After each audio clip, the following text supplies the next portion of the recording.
welcome to the Wormhole Podcast, episode 15.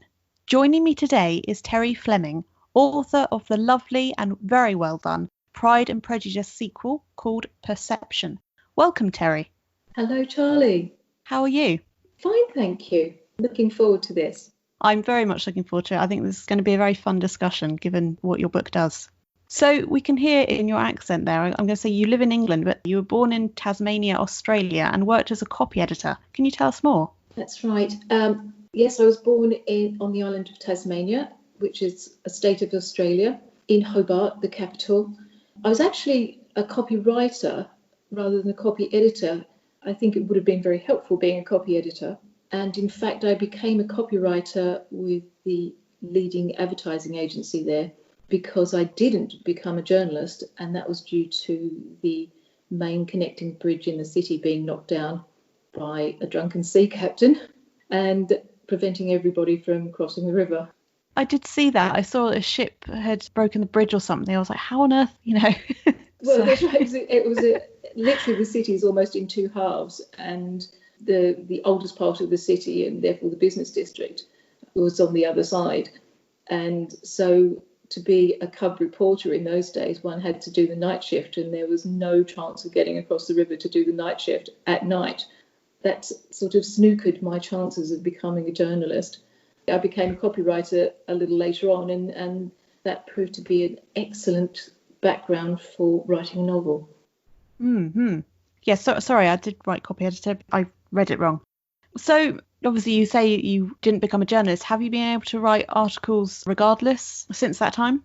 Absolutely. And I used to quite often write articles off the cuff when I was in business in the past, and just because I enjoyed writing, and that's never been a problem. And in fact, with the copywriting, I had such a wide grounding. I worked on everything from brochures to TV commercials, and was quite lucky that sometimes I'd be doing full page copy for a magazine, literally writing people's stories.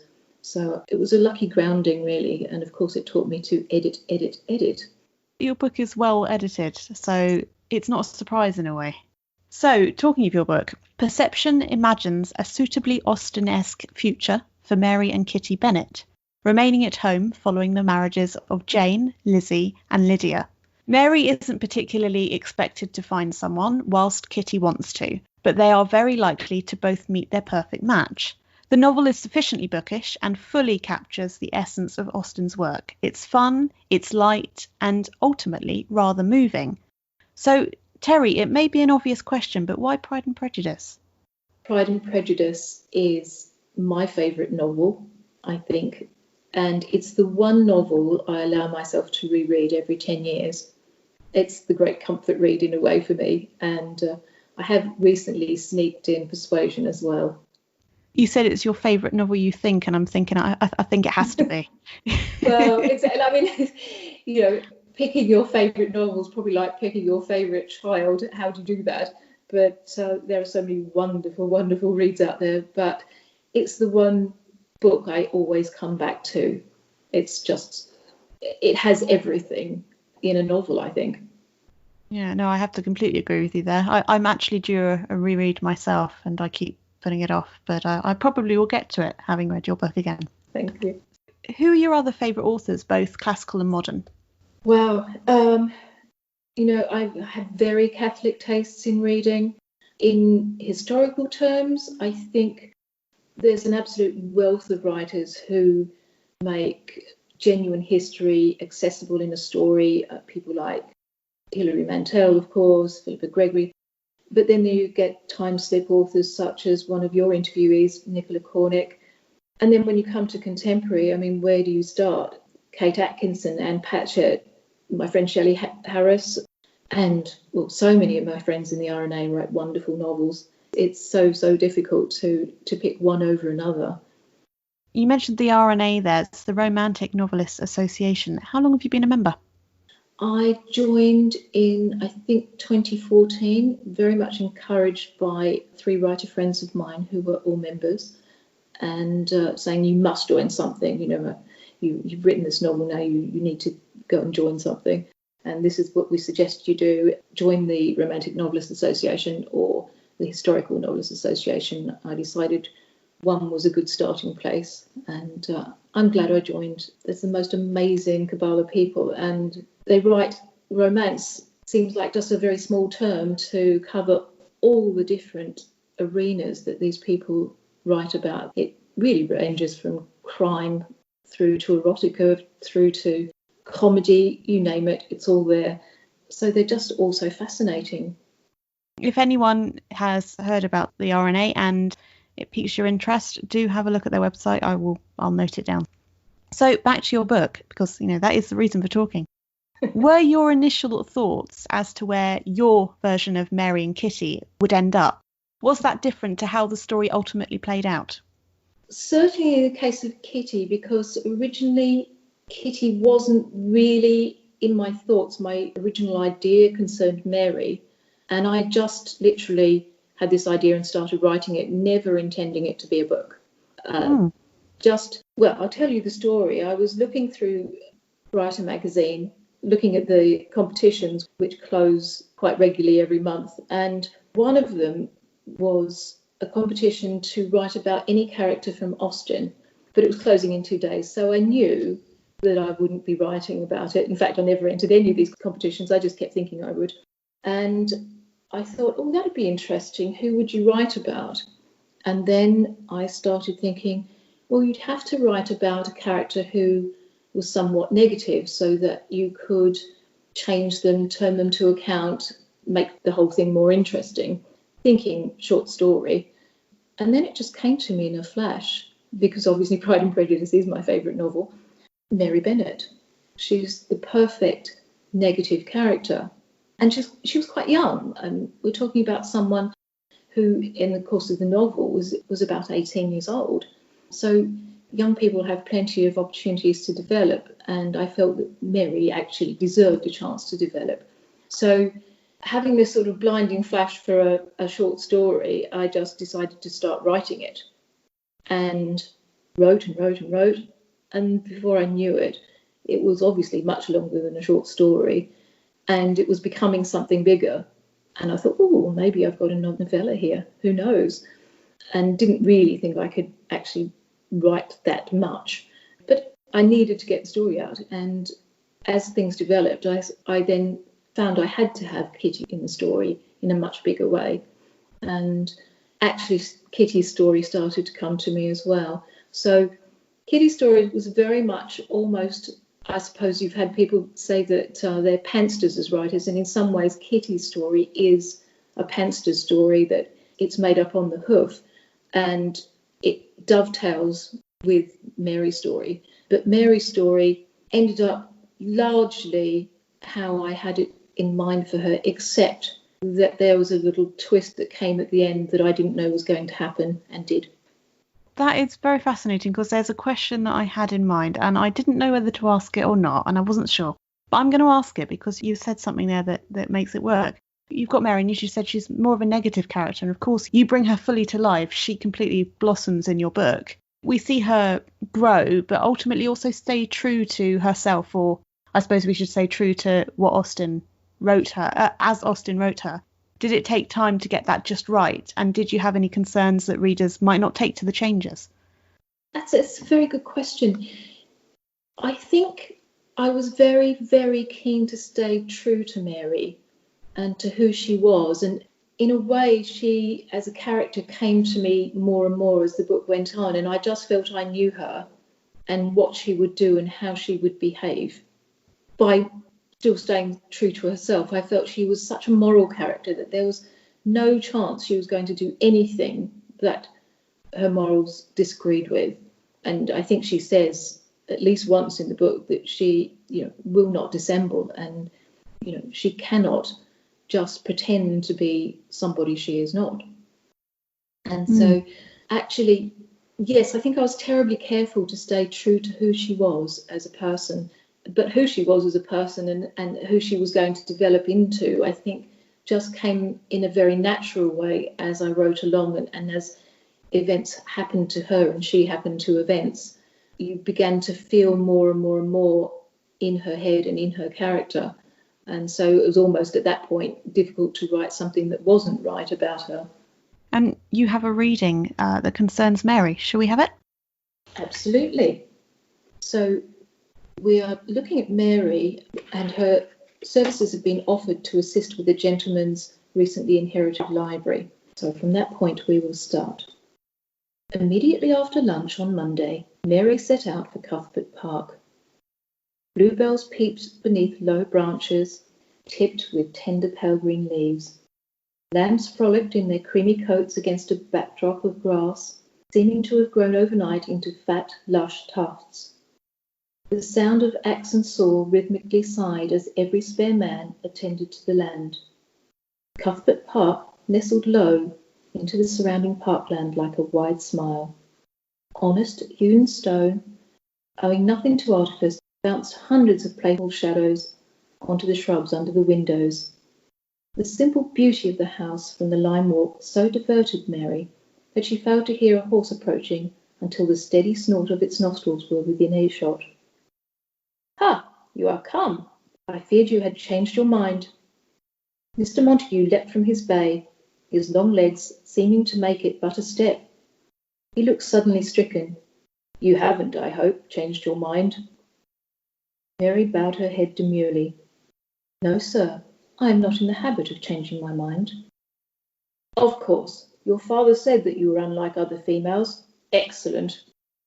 They continued to the house in silence. Mr. Montague's bay was handed to a groom, and he extended his own brown hand to Mary's elbow as they mounted the sandstone stairs to the portico, causing Mary to blush. She searched for something to say.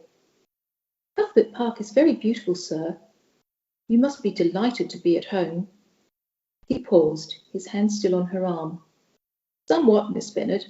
There is so much to do that I find little time to take in the pleasures."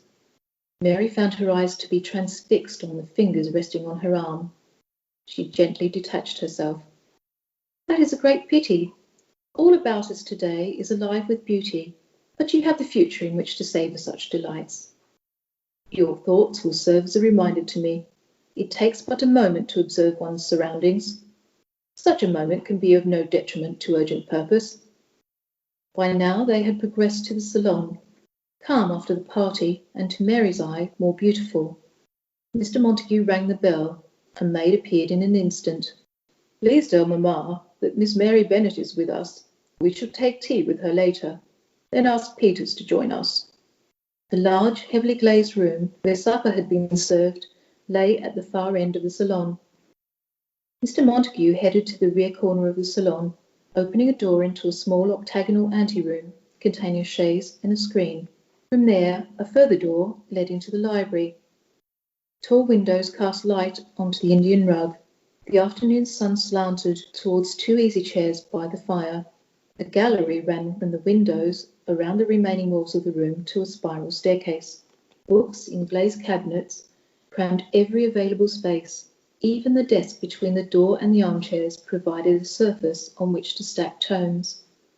Mary paused on the threshold.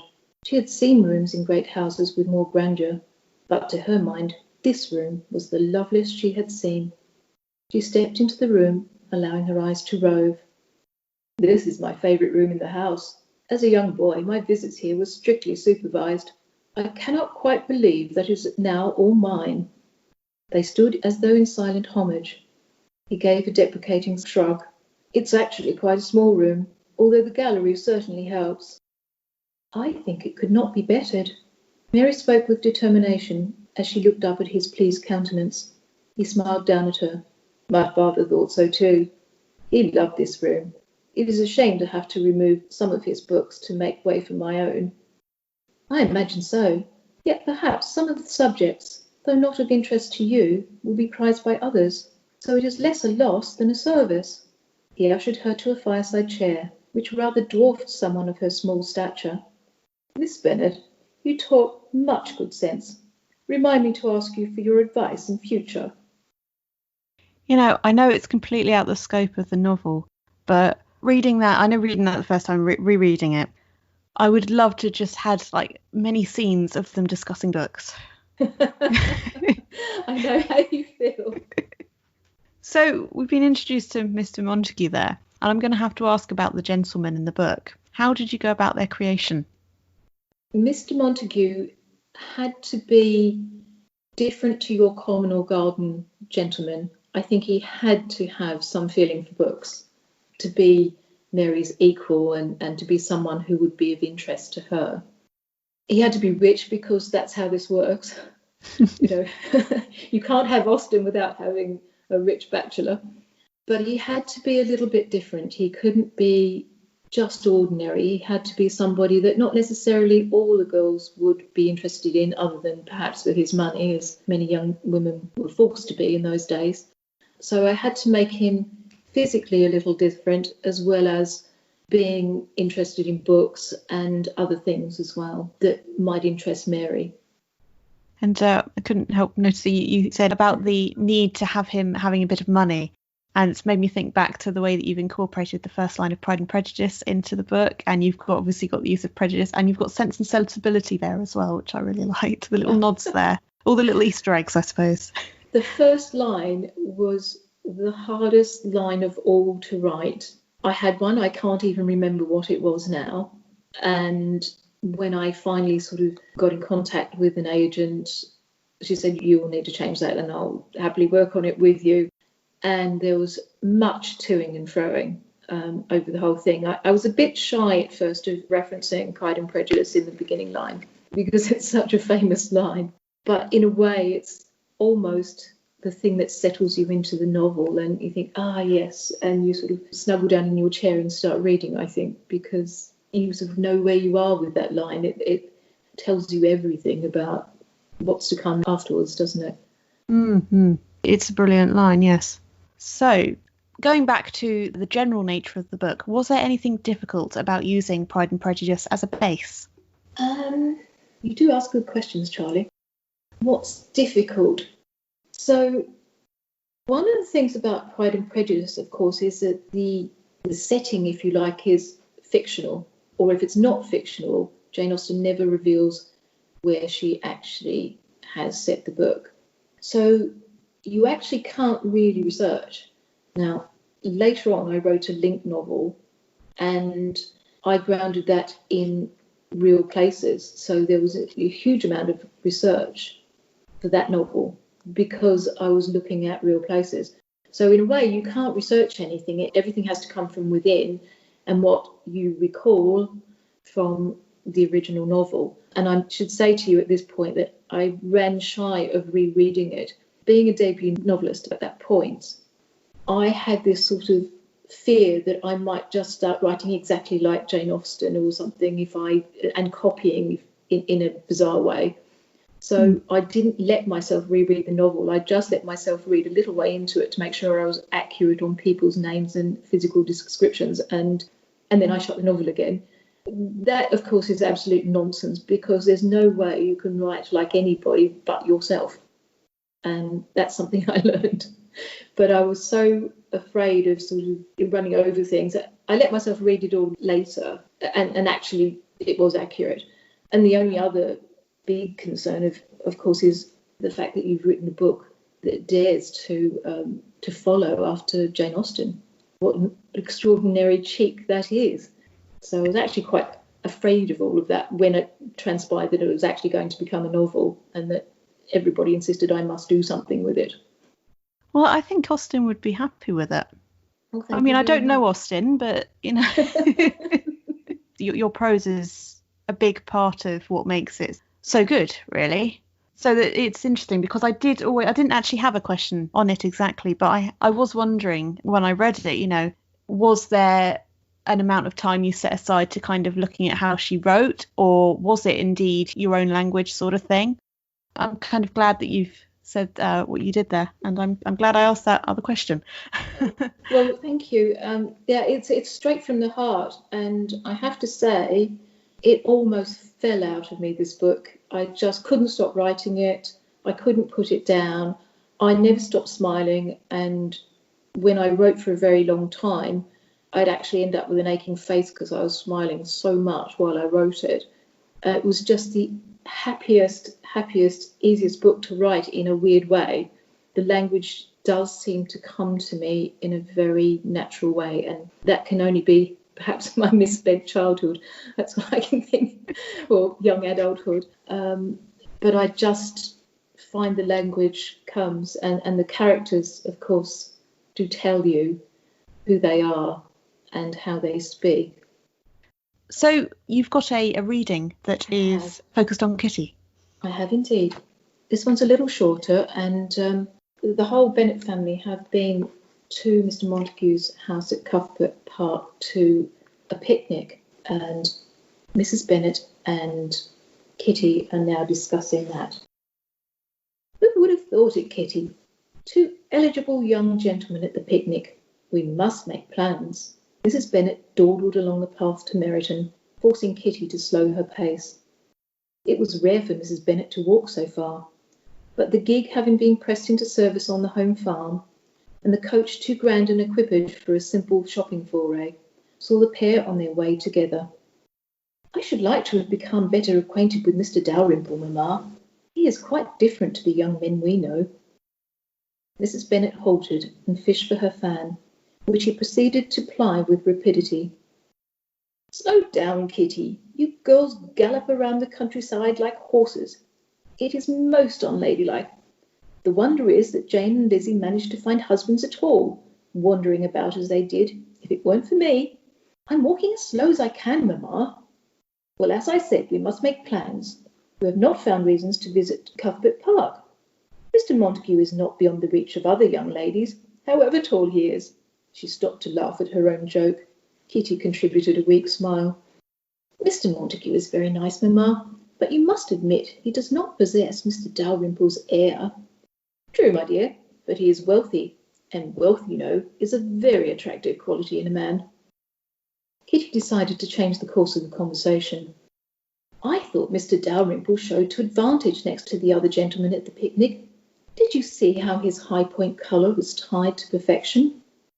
Indeed, his every garment was fitted to a nicety. Nothing at all like the creased jackets and dusty shoes of the others, altogether superior. Mrs Bennet favoured her daughter with a shrewd look.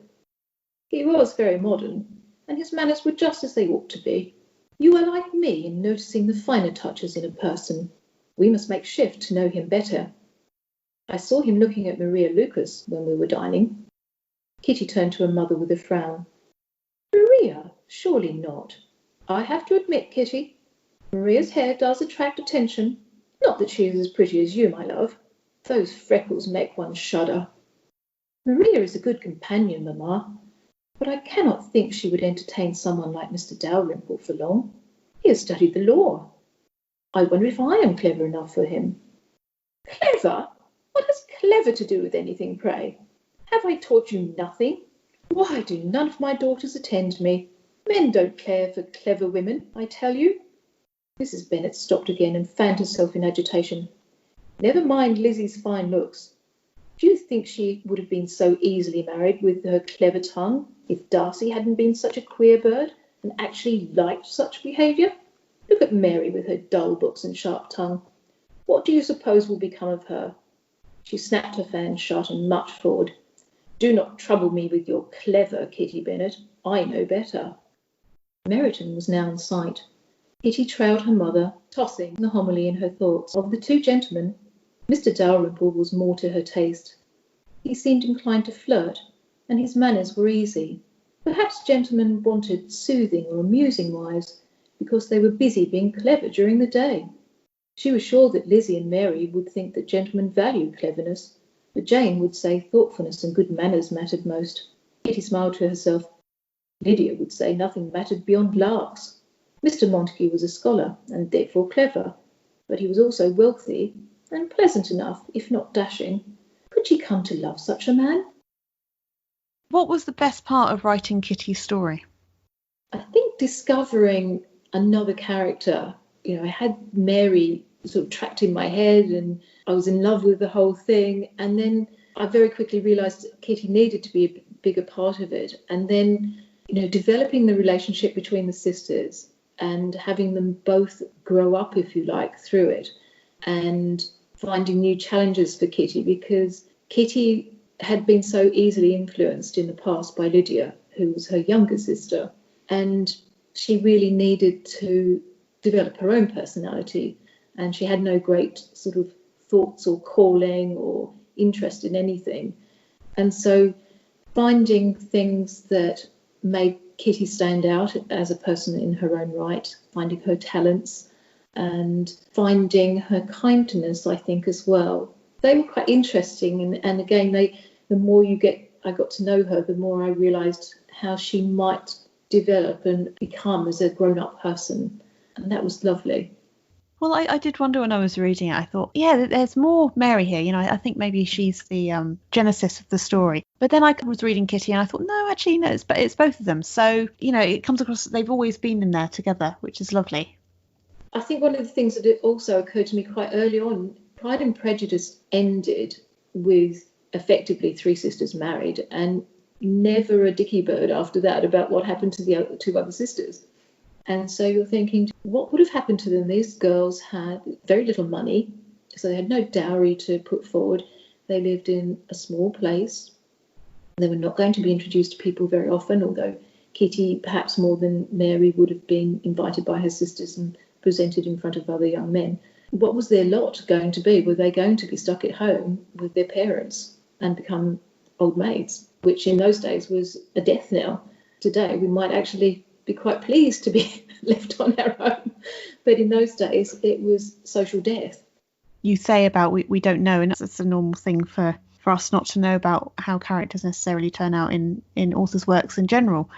But it makes me wonder, was there something about that in the letters that Cassandra burnt? I'm always wondering things like that.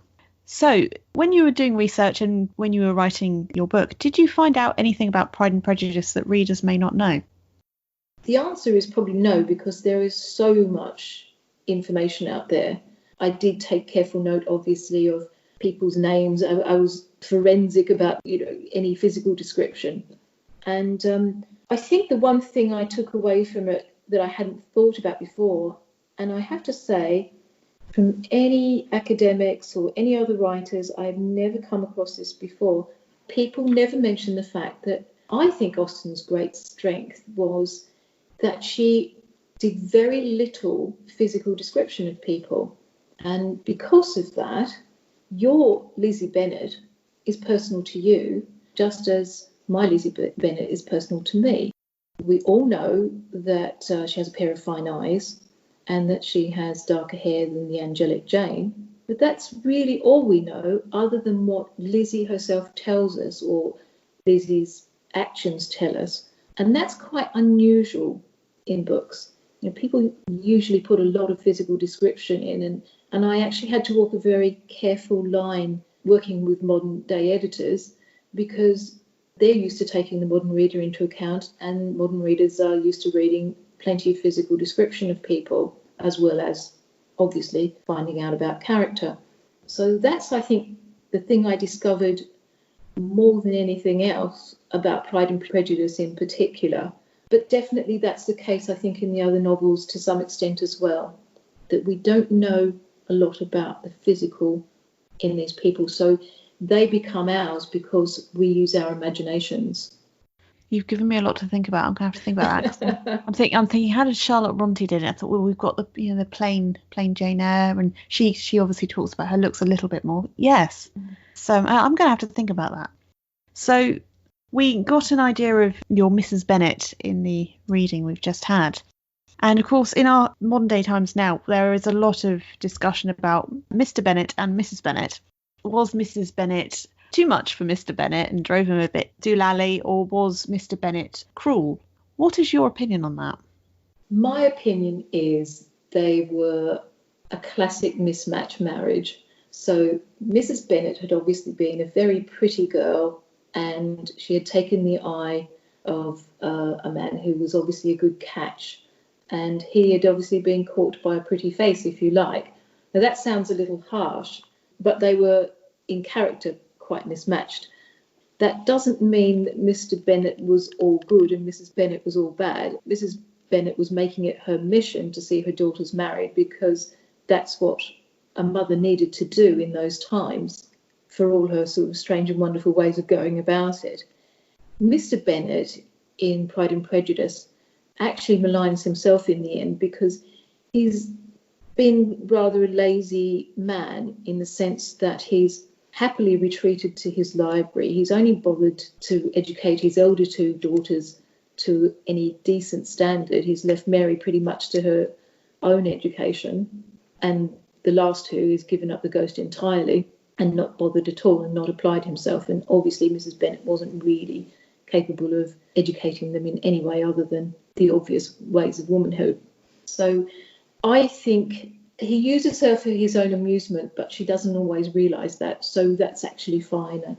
I would say the one place I was influenced, and it was by the original 1995 TV version of Pride and Prejudice, was the wonderful characterisations by Alison Steadman and Ben Withrow, who played Mr and Mrs Bennet, and I could literally hear their voices in my head when I was writing their characters, which made it jolly easy to do.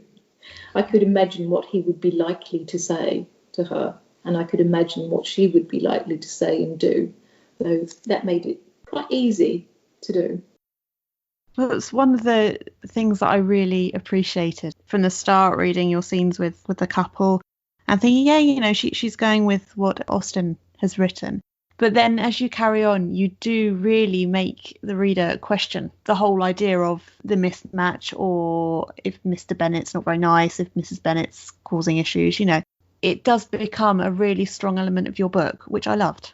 Oh, thank you. I think it's inconceivable that the sisters wouldn't think about their parents' marriage if they were thinking about, you know, finding somebody for themselves. And we all look at our parents' marriages and think, you know, is it good? Is it bad?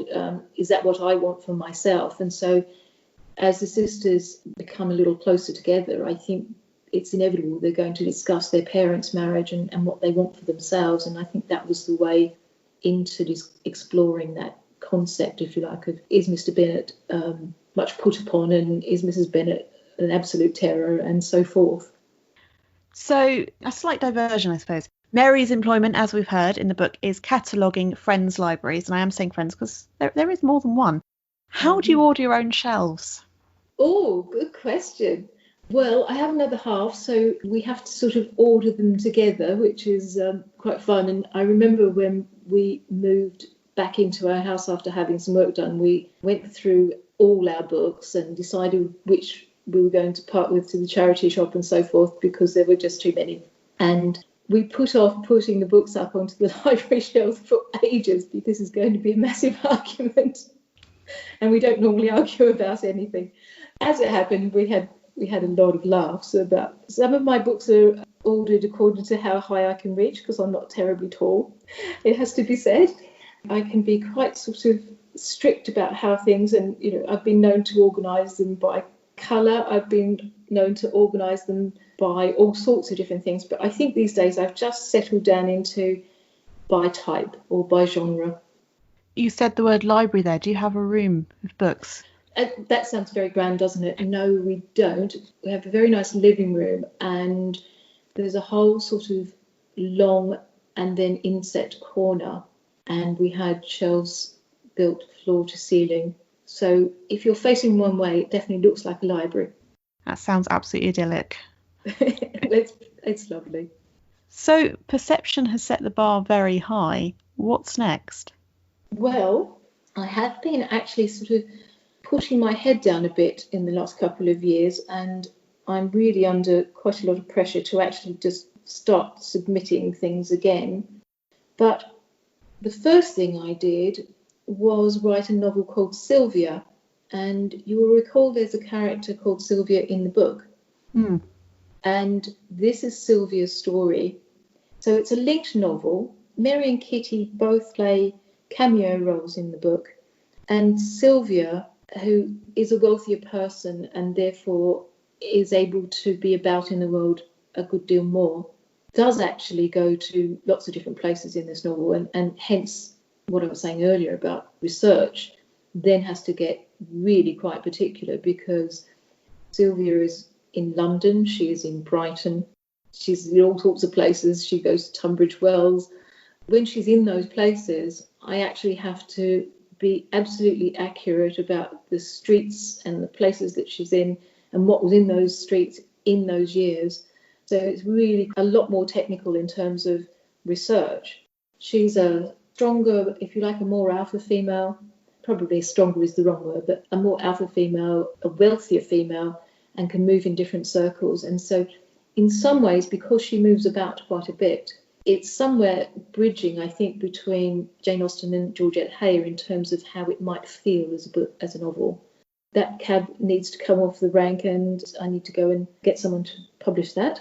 But I've also written a contemporary novel, and I'm halfway through another contemporary novel. The first one is set on the Kent coast, and it's about a penniless artist who inherits a rundown hotel, but also inherits the care of her institutionalized cousin. The one I'm currently writing is about somebody caught and badly burned in a bushfire in Tasmania. My research there wasn't so hard. I'm also part of the way through a rom-com film script, and I have a few more ideas in the offing, one of which is also historical. Well, these novels set in different places and different concepts is a very exciting thing to hear. So, Perception is available to purchase and links are in the description. If you have enjoyed our discussion, do subscribe to the podcast for future episodes. Terri, it has been fantastic having you here, talking about your book, and frankly, just having a good old natter. Books in general, Austen, everything. Thank you so much for joining me today. Charlie, thank you. It's been an absolute pleasure, and I look forward to speaking to you again in the future. Join me on Monday, the 8th of June, when I will be talking to Isla Morley, author of Come Sunday, Above, and The Last Blue. The Wormhole Podcast, episode 15, was recorded on the 11th of May and published on the 25th of May, 2020. Music and production by Charlie Place.